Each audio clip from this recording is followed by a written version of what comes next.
Yep, I think that was the one.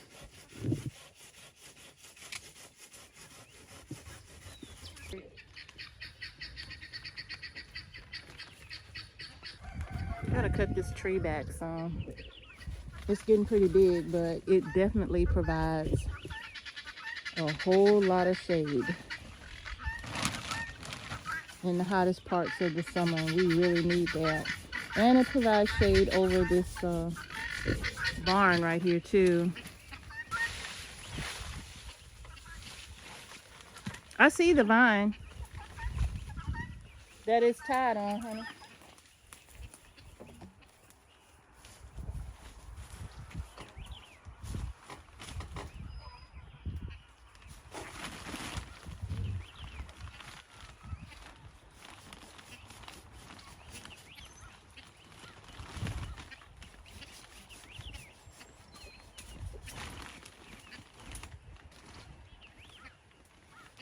Is it? I think so.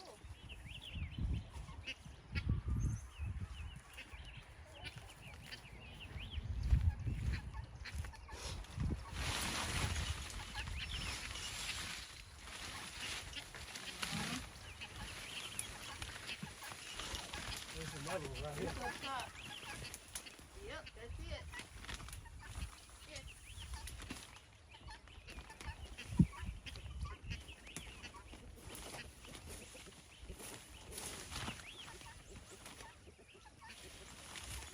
One right here too. Right there.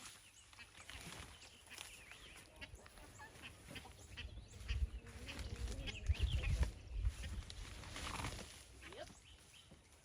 Dang, look how it's I know. There go another one.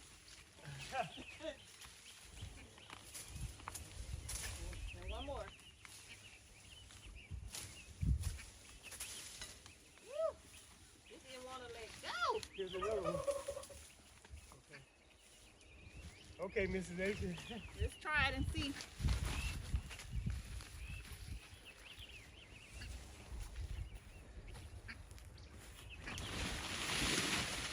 There's another one. I can cut it.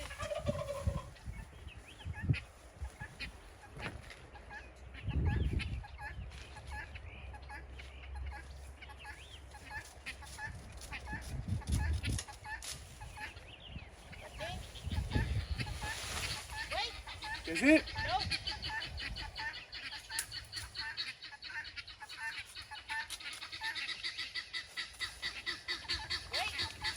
There's another one. There's one more.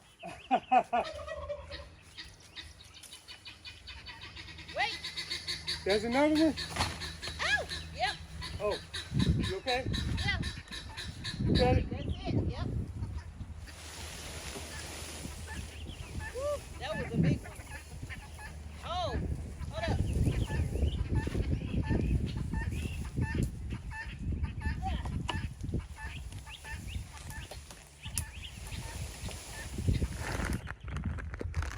Mr. H is working on our irrigation lines and running them down this row right here where we are about to plant some squash seeds and some cucumber seeds. So we're going down, getting them all straight, and he's getting them all lined up here so we can get the seeds planted. One of the things that we figured was best for us is to, before we plant the seeds, before we put down the crops, we not only connect the irrigation, but we turn it on and staple it in place, because one of the biggest things that we notice is that if you don't do it that way, the irrigation is going to expand and it's not going to be in line with your plants. It's going to move over. So it can move over as much as 4 to 6 inches all the way down that line. And it won't be near your plants when you put them in the ground, and that could lead to inconsistent watering in some cases. So we turn it on and plant. And when we turn it on, we know that it's going to swell and move, but that's where it's going to be when we get ready to, when the plants start coming up out of the ground and they need watering, when we turn it off and on, we don't have to worry about the plants not being properly watered. So in this case, the emitters are every 12 inches. So here's one, you probably can't see it, but here's one, and then right down here's another, and so forth and so on. So if we were to leave this like it is and plant right here and then here, when we turn the water on, this irrigation could move down here, right? Not, you know, could move from this spot here to maybe this spot here.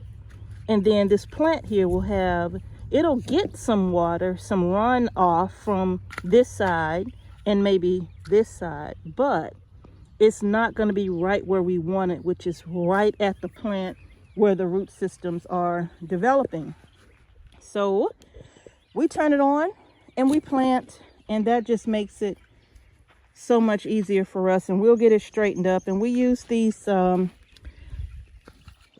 landscaping staples to hold this in place. You don't pinch that all the way down. You just literally just leaving it up high enough to where this won't move in either direction. Okay, but that's how we are doing our irrigation. And once we finish, we're going to turn it on and we will get the cucumbers and the squash all planted in the ground.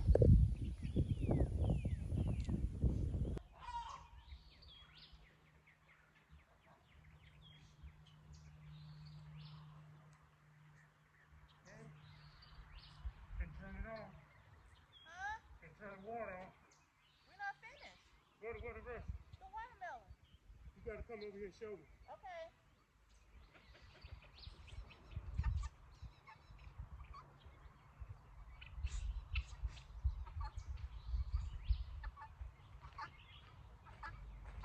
We are still working on the irrigation, but we decided to do something different in this area right here, which is our watermelon patch. This is the rest of the garden here.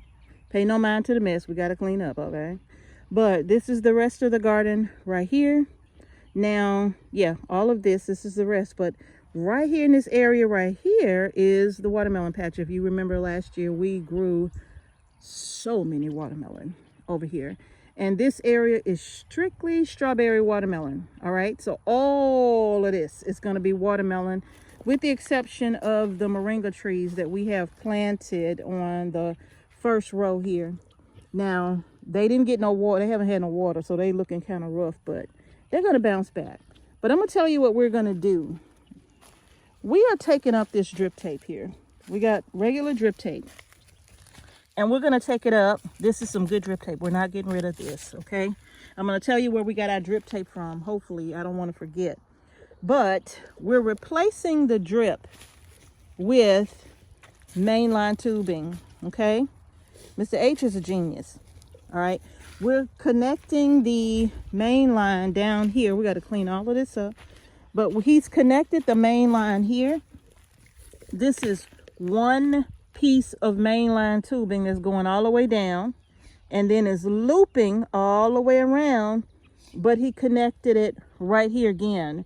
So this is on a circle. This is on a circle right here for the watermelon. All right.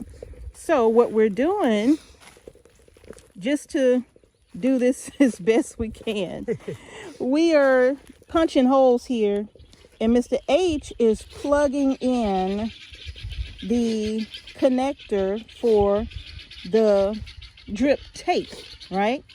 He's just putting the connector in for the drip tape. So as you can see, we have one right here. That one doesn't have a shutoff valve, but it really doesn't matter. And then we have one here. We're going to cut another hole here because I'm going to plant some flowers here. But that's what we're doing all the way down. Now we do have some holes like right here and right here. Yeah, I'm gonna plug those in. Yeah, well, he's gonna put some goof plugs in those, so that'll stop the water right there. But also, we didn't have enough main line to do this loop, so all we did was cut a piece of main line from another piece that we had Right here. and we used the connector right there to join the two pieces together. And we decided to experiment to see if this would work, and lo and behold, this is perfect. This is perfect. You see we got some watermelon coming up here, and you can see how the water literally is just coming up out of the top, going into this space here. Now this hole was already here, and we just decided not to pull that one out and put a goof plug in, just to center it right where the melon is. It's still going to get water right there, okay? This one right here is bone dry. Yeah, so let me show you how Mr. H is doing this. So we do have some watermelon coming up with some weeds around it. I'm going to move those out the way. We ain't watering weeds today. We just want some watermelon and some watermelon only. All right. So, about right here, right? Okay.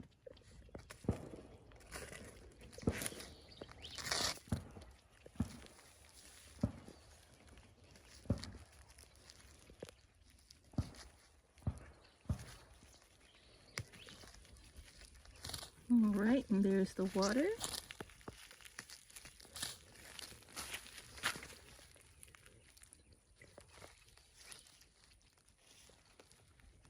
There we go. And that's it. And we are going to use the landscape staples to hold that in place. Yeah. And that's how we are doing our watermelon patch. No drip tape, because it just wasn't really working out for the watermelon patch with the drip. So doing it with main line, we don't have to run it as long, as you can see. We're able to use the shutoff valve like you see right here on the other crops, the other rows. We can use the shutoff valve, shut all of those off to every row, and only have the water coming directly to the mainline tubing here in the watermelon patch. And we can let that run for about 30 minutes or so, depending on the days and the temperatures, just how long we'll let it run. But 30 minutes or so, I mean, how many days a week we'll let it run, but 30 minutes or so at a time, and boom, this is done. Okay, so is it getting a lot of water? Absolutely. Look at how much water is already filling up this space, and it's only been just a couple of minutes. So we may not even have to let this run 30 minutes, huh, Mr. H? Yeah. I think we probably 15 minutes 15 maybe. minutes. 15 minutes, and that's that on the watermelon. And like I said, depending on how hot it is will determine how many days a week that we will turn this on. And having these same type of valves at the end right here, having those same valves at the head of the watermelon patch, that will allow us to shut those off when we need to and just irrigate the rest of the garden. Okay, so I'm telling you, irrigation, if you're going to do a big garden, irrigation is key. If you're going to do a small garden, irrigation is important, unless you mind hand watering. But if you're trying to, if you're growing a substantial amount of food and your gardens are large, I'm here to tell you that the irrigation is a lifesaver. All right, you all. So Mr. H is still connecting more right here, and you see where it's sitting at. going right there on top. Right there with the watermelon. That's exactly where we want it. Yeah. Right with the watermelon. Awesome sauce. Also, now, yeah, we got to do that one on the end too. Also, you all, you see our Kellogg raised bed potting mix.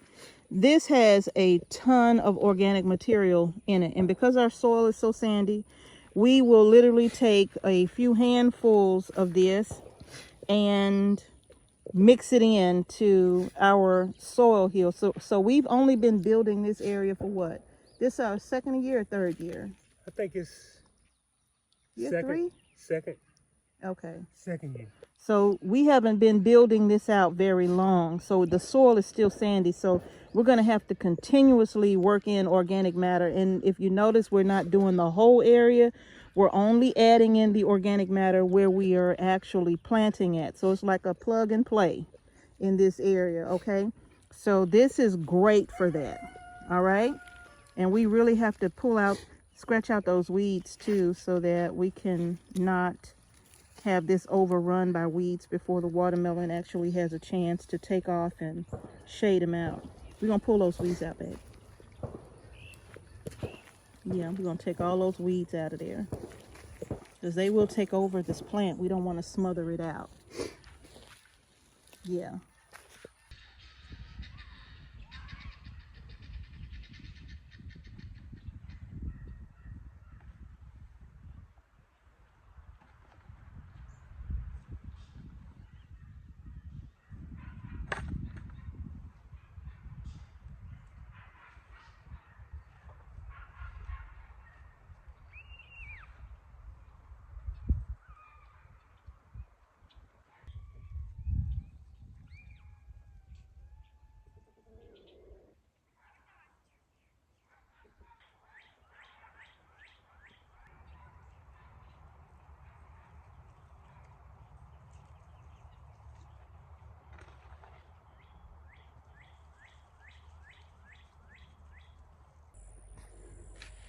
Okay, so we're getting ready to plant on the irrigation our squash. On this side, I've already planted some Canada crookneck and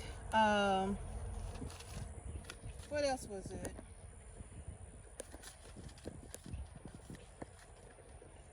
Oh, and this one is called butternut orange right here. So I got these from Baker Creek. These are new for us, trying these, except for the Canada crookneck. We've tried those before. But this particular variety of spaghetti squash is a different variety of spaghetti squash. We have a spaghetti squash on our seed shop. And if you haven't gotten your seeds from our seed shop, homesteadheartfarm.com, I will post that link down in the comment section and the description box below. But this spaghetti squash is called salmon kombucha or kimchi, and that's what that looks like. Now, this spaghetti squash right here, I only purchased this because I'm curious to see if it's just spaghetti squash or if there's going to be a different flavor from what we normally plant, okay? So, remember, we're still talking about irrigation. So I'm going to show y'all something down here on the irrigation line. Now, we've already put down in these holes. Let me tell you what we're using now, okay? We're using, I did put some bone meal down, but we're using worm castings now, right? Remember, we told you all about what we were using in the past. We're not using that anymore, and now we have switched completely to worm castings, okay? So in each spot here, we have worm castings where I am going to be placing the seeds. Okay, so each spot has worm castings. So now all I'm going to do, if you'll come close, Mr. H, I'm going to show them what I mean by emitters. So these emitters on the drip tape, they are spaced a foot apart. Okay, so here's one here, and then 12 inches down the row, here's another. Now this squash, I'm planting it 2 feet apart. So all I'm going to do is just mix my worm castings in with a little bit of that compost that we have down.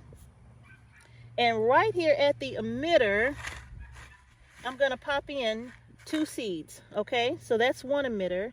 And again, I'm planting it every 2 feet. So I'm skipping over a foot, and I'm going to come to this emitter right here. And I'm just going to mix my worm castings in right here. And there's the emitter right here. And I'm going to come right here, just make a little well. And I'm going to pop in 2 seeds. And then I'm going to cover that up, all right? And just pat that down, and sitting right at, now this water is on, so the drip tape has had a chance to swell and expand, and so because it has done that, when this water comes on and this expands, this emitter is going to be right here at my plant, which is exactly where I want it. So I'm going to cover this up as well, and I'm just going to tap the soil down over that just to make sure that, okay, that we have good soil contact. So actually, I skipped a space. I did. So actually, this is planted here. Skip this one and plant right here. Okay, yeah, that's right. Just mix it in.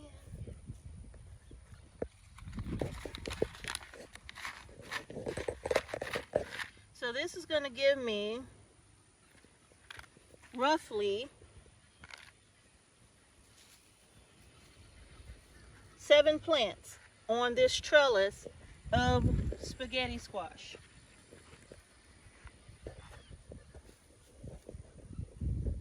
Seven plants. Whoops.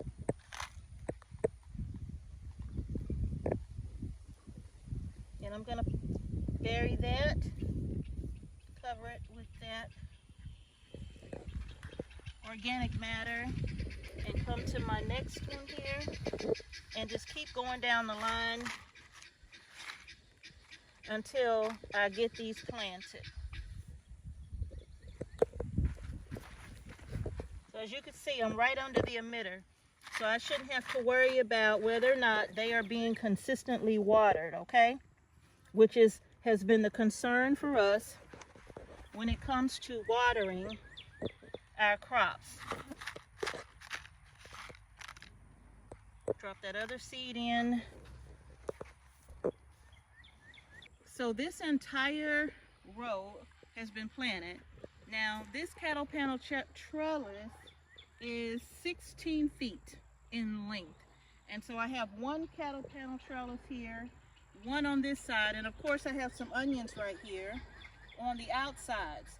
So these two should be enough for us for 1 year without the grocery store having crookneck squash or butternut squash basically, and the spaghetti squash. Now we're going to back up because I have 2 more trellises here that I'm going to plant, and these are going to be cucumber right here, and we are planting 2 new varieties of cucumber that I have never planted before. I was going to go back with my traditional Market More 76, which is my tried and true. No matter what, I get cucumbers when I plant Market More 76, and they are an excellent cucumber to grow, easy to pickle, lovely when you're just slicing, right? So that's always been my go-to because I know how it's going to do. But this time around, I'm trying something different. I want to grow my groceries, but I want to try something new to see how I'm going to like it, right? And I got a pocket full of seeds.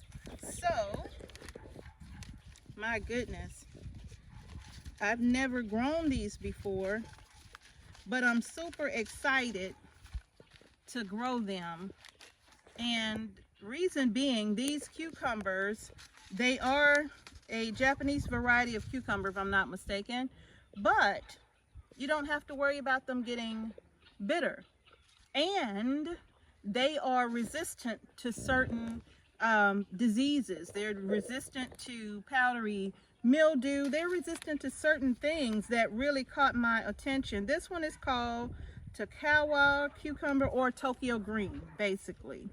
And the cucumbers get about 9 inches, tender skin.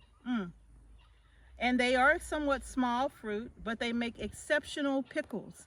They say they are buttery soft with a sweet texture and never bitter. So that's what this one is right here, okay? And this one is a Jabai something cucumber, y'all. I don't know. But deep green fruits. Now these get up to about 8 inches long. They can adapt to high temperatures and humidity, which of course here in the South, having a cucumber that won't succumb to illnesses and disease and all of that, diseases when the temperatures get real high and it gets real humid, this cucumber right here I'm hoping will do well. And if it does, I may have found a brand new cucumber for us as well. Now it says that this is disease resistant, and it's also resistant to powdery mildew, and this is a something, but that's what it is, okay? So these are the cucumbers that I'm going to be planting today also, and I'm going to be planting them on these emitters, but only 1 foot apart. I'm not planting them 2 feet. 1 foot apart, 2 seeds per hole, just in case one doesn't germinate, but that's exactly what I'm going to be doing. I haven't decided yet what we're going to plant in the middle here. I don't know, but I'll figure it out. we'll talk about how many times I have mapped this garden out. It's crazy. I think it's been like 20 sheets of paper. But yeah, so that's what I'm getting ready to do, you all. But I wanted to bring you all along with Mr. H and I while we talked irrigation, okay? So before I forget, I wanted to show you all the drip irrigation. This is the drip that we have right here.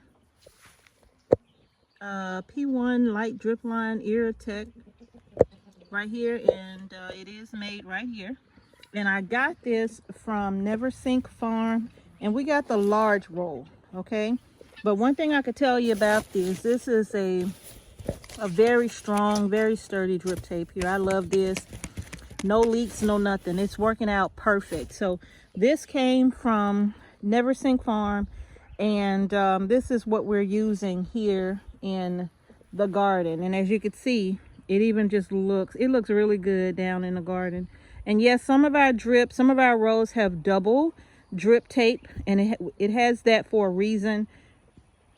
And we will go over why some of our rows have double drip in another video. But we just wanted to show you that the drip is down. Irrigating all of the crops, y'all, is a must do for a large garden, okay?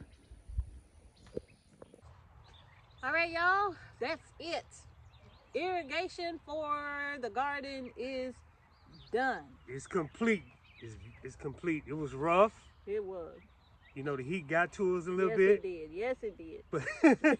But we made our way through it. Yep. You know, because the irrigation is such a important part of our garden. Yes, it is. So important. Yeah, if you don't have that water, that H2O going down on them starts, yay, that sun come out, they can wipe you out within a matter of a day or two. Sure can. That heat will take them out. Yeah. It sure will. Dry everything out. Especially down here in the south, y'all. It's hot and humid down here, so it doesn't take much for these temperatures to wipe out your little bitty starts. So my advice is to get that irrigation on them like ASAP, right? Yes, yes. So we put the irrigation down, and each row that we did the irrigation on, I went right behind and I plugged in my starts right where the drip line was, and did that for every single row. Yeah, because when you put the water on, the drip moves. It does. So it expands, you know. Yeah, so we learned the hard way, right? We did, because the last couple of times, well, the drip that we had down last year was the same as the drip we had the year before. And we typically try to change out our drip tape every 2 years, all right? Unless it gets damaged somehow, then we'll repair it. We don't necessarily have to take up the whole drip tape, but we can just cut those pieces out and then just put a connector in place and just make that little quick repair. But for the most part, all of the drip tape that we put down now is all new lines. Everything is new. Everything is new. And then we did double. And we did double. Double but line. I am going to tell them why we did that in another video. Yes, yes. Yeah. So we got it done. You know, hey, we thought it was going to take a couple of hours, but it ended up taking a little longer because we wanted to make sure it was perfect. Yeah. We didn't want to have no mistakes, no failures whatsoever. And we did a lot of things different too, you know. One and done. Yeah, we did do a lot of things different. And it's good to take like that extra time. Yeah. Even if it is some hours, it's good to take that time and do it, because you only have to do it once, yes. You know? Yes. So we did a lot of things different. We're going to talk about the other thing we did different when it comes to the worm casting. Oh, yeah. Yes, yes. So because, you know, we're not going with the same thing we went last time. Y'all see there's no ground cover down. We took up all this cardboard, everything. Yes. And we literally took everything out, and this soil had to air out. We had to just leave it open so that it can just breathe from all the damage that was done to the garden with all of that ammonia. I mean, the ammonia smell was so strong that it just ran you from out here, you know? Yeah. So we literally, this whole garden has been sitting. I planted some cilantro in the garden because I told y'all I had to plant something. So I planted some cilantro in the garden last year.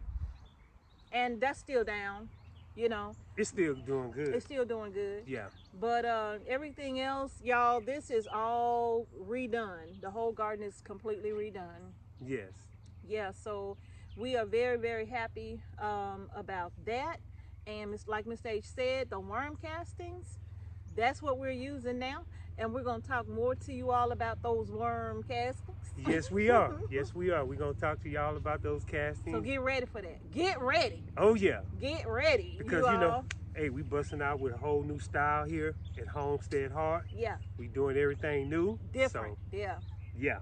Different. We're doing it different. So that makes a difference for us. And of course, with our experiences, our losses, and all of that. Yes.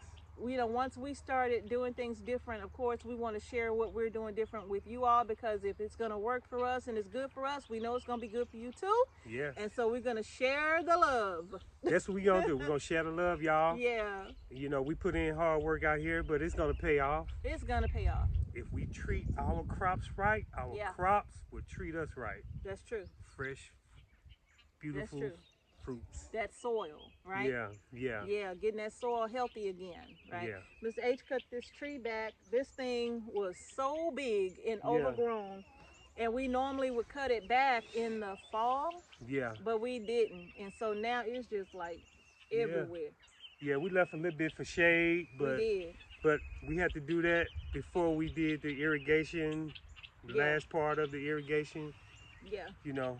Because these things, it was just severely overgrown. Oh, yeah. Severely overgrown. So we took out most of it, but we still have some branches hanging way over. And it's giving a lot of shade, which is going to be good, because our tomatoes and our basil is planted right here on the first tomato row. And so having, you know, the basil likes a little bit of shade. They love the heat, but they do like a little bit of shade. Yeah. And then, of course, having a little bit of shade for our tomatoes. Yeah. These are our paste tomatoes on row 1 right here. These are all paste tomatoes. And so, and they're not determinate. They are indeterminate Roma tomatoes. And you can get those seeds from our seed shop, all right? But these are indeterminate Roma paste tomatoes that we have growing here. And we put these here because we wanted to see if our tomatoes having a little bit of shade would last longer than the tomatoes that we have a little further over that's going to be getting full sun. Because normally the heat and humidity takes out our tomatoes. They just can't handle that heat. Once June rolls around, you all, July, I mean, it really is tough on them. Yeah, you know? Yeah, those 90-degree days. 100 degrees. Ooh. It start taking them out. Yeah.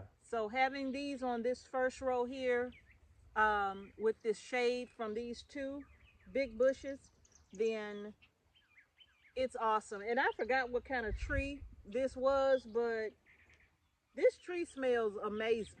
It do, yeah. It smells amazing, and the honeybees love it. Yeah. You know, so we haven't cut it back because, well, you know, the honey flow is just beginning, and we want to give them as many sources for nectar as possible. So we left this here. The honeysuckle is finally coming in, you know. Yeah. So this is awesome for our bees. So that's why we haven't touched it yet. Yeah. But this one right here, glad to have taken this thing back and down and having a place to sit and keep cool in the garden. Yeah. Yeah, that's gonna come in handy.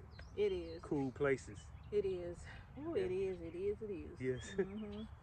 But y'all, that's it. Irrigation is down. Like I said, we got our irrigation set up from Never Sink Farms, and that includes the shut-off valves and everything.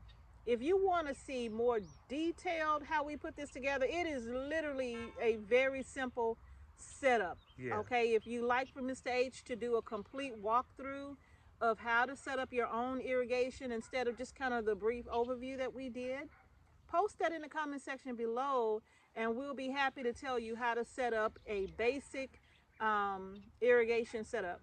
And you saw what we did with the watermelon. Yes. The watermelon, we really love watermelon. Yeah. And we already know about the watermelon challenge, but That's No, all we're gonna get to that. We're gonna get to that. We're gonna get to Yeah, that. we're gonna get to that, broke farmer. We coming for you. Just Broke farmer put that challenge out there. He laid it we out. coming for you. But we can't He forget. did. We can't forget about lead. Lead farmer be laying in the cut now. He do. He get a lot done too. Him and Lady Leg get a lot done too. But yeah, we gonna do another video talking about this this challenge here. Yes. He done threw down the gauntlet. Broke farmer threw the gauntlet down. And a lot of us have picked it up. Oh yeah. We're like, all right, we got you. Yeah, yeah. But yeah, that's gonna do it for the video, you all. I'm so glad to have this done. Yes. On our trellis, we planted one of our trellises, the arch trellis. On one side, we planted the sweet dumpling, and on the sweet dumpling squash.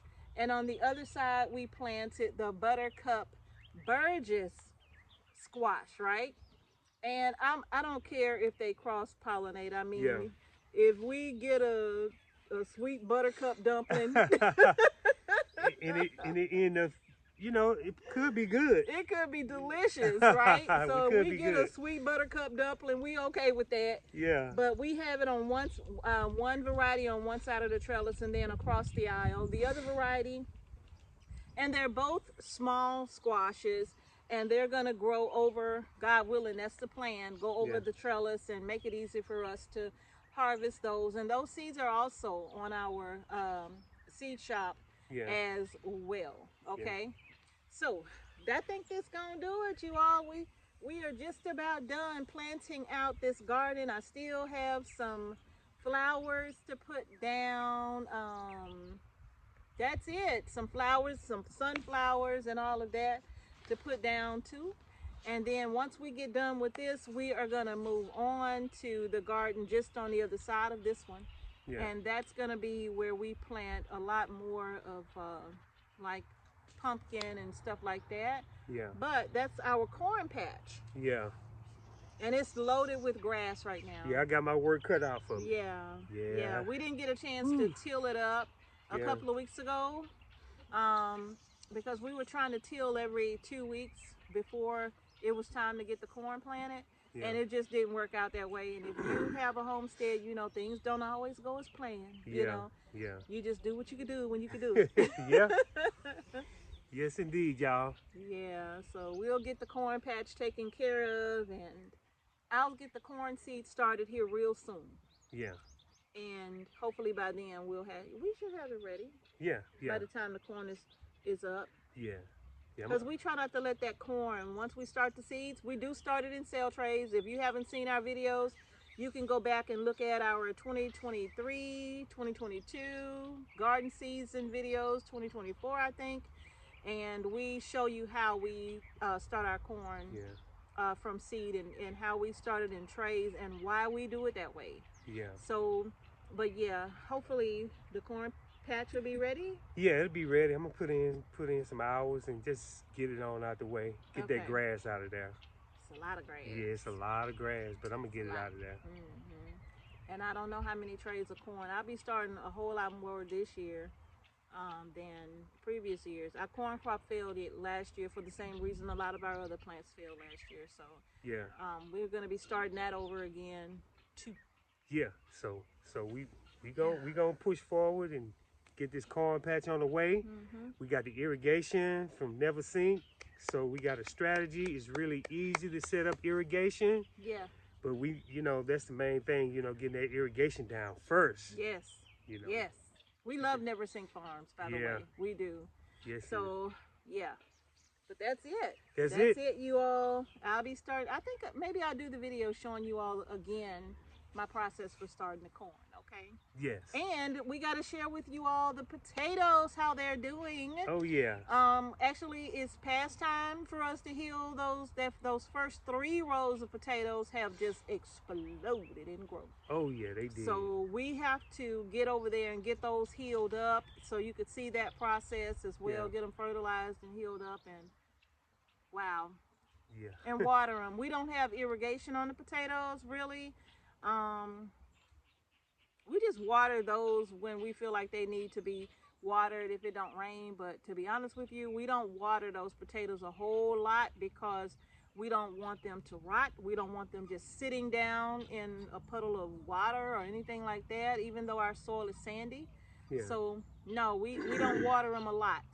So Yeah. it's probably time to give them some water. I don't know Yeah. how long it's been since it rained. Yeah, it's about time to give them some water. Yeah, so that's what we're gonna do.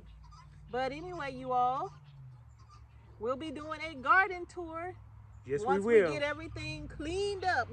Now we do have to clean up. We just can't show you all this mess, okay? Yeah. We got to get it cleaned up because Yeah. we've been out here working and all of that and transplanting. So I got seedling cups everywhere. Yeah. So I got to clean all this stuff up, and then we are going to do the first garden tour of 2025. 2025. Mm-hmm. Yes. And I'm excited about it. Me too. You know, we put in all this hard work and we're going to, take y'all through what we did. And y'all can do the same thing. That's the whole purpose for everybody to grow their own grocery 1 year without the grocery store. So we move little by little, we get bigger and bigger on this 1 year without the grocery store. Yeah, that's all we have to do is a little bit at a time, you all.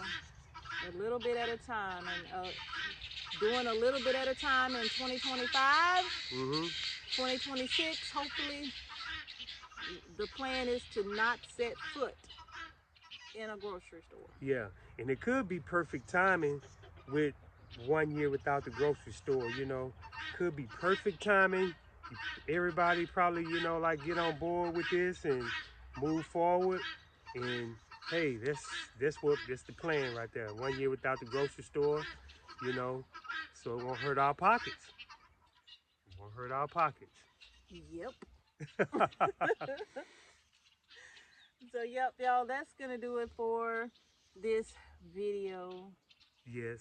And thank y'all for tuning in to Homestead Heart. Yeah. We showed y'all the irrigation. We're going to do the garden tour. Yeah. But it's so good to be back with the super subs. Yep. Thank you so much for joining us on Homestead Heart. Yep. Peace and blessings. Peace and blessings. Yes, y'all. Peace. We'll see y'all in the next video. And remember, grow your groceries. Grow your groceries, y'all.